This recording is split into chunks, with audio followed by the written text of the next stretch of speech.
secure down your tubes and your cakes.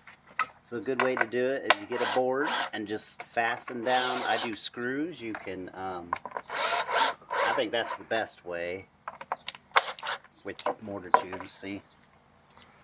And then with your cakes or your repeaters, I already used this one, but just for demonstration purposes, you duct tape it. Actually, beforehand, use some glue on the bottom. I already used this one. Glue it and duct tape it. That's probably the, one of the, to reduce risk, safest way. You don't want these tipping over. The other thing is you want to try to limit your chaining, how many you fuse together, because if one goes off, it can set the other one off. So you want your boards to try to be as separated as possible. You want to have your, this is full of water, this is a water tank, and then fire extinguisher. You want to have that handy. So one of the big keys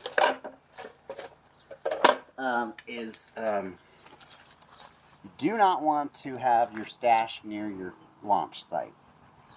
So, just for demonstration purposes, don't want to use a real shell. So you don't want to do this. Don't launch near your stash. Any kind of spark can set off your stash. The other, if your stash is in your car and your launch zone's nearby, close the freaking trunk. Keep it away from your launch site. And then if possible, even better yet, remote ignition, so you can be far away. You don't even have to have people near the launch site, is your remote ignition system. You can, some fireworks stores have those you can just buy at the store. They're commercial grade, over the counter.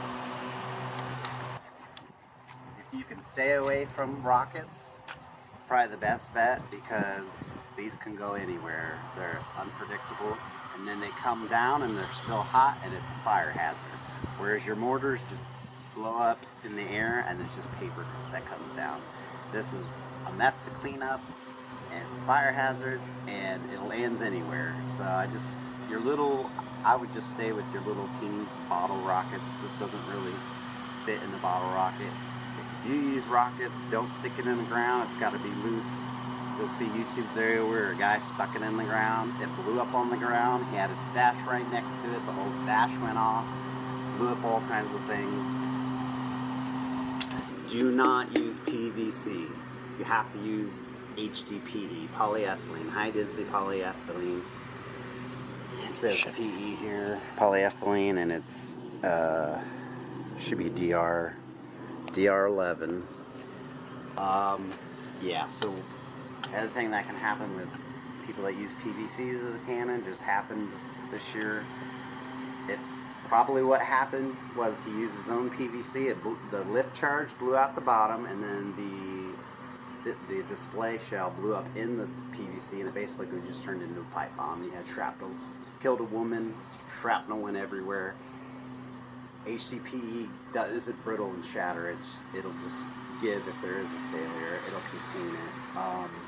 The other thing, if you want to limit chaining, when you do have boards, if you have the remote ignition system, try to contain them. You don't want to have a giant board with all your cakes on there, because if one fails and you have the whole thing chained, there's no stopping it. If you can kind of limit your boards, small boards with a few cakes on them, far apart, that way if one fails, the whole thing doesn't fail. You're going to try to keep them separate, limit chaining. So I think that's about it. Just to recap, remote ignition if you can, fire extinguisher handy, wet down the area if you can, keep your stash away from the launch site.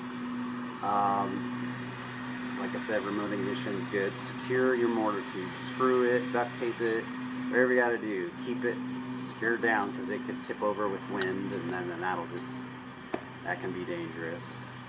I think that's everything I wanted to cover.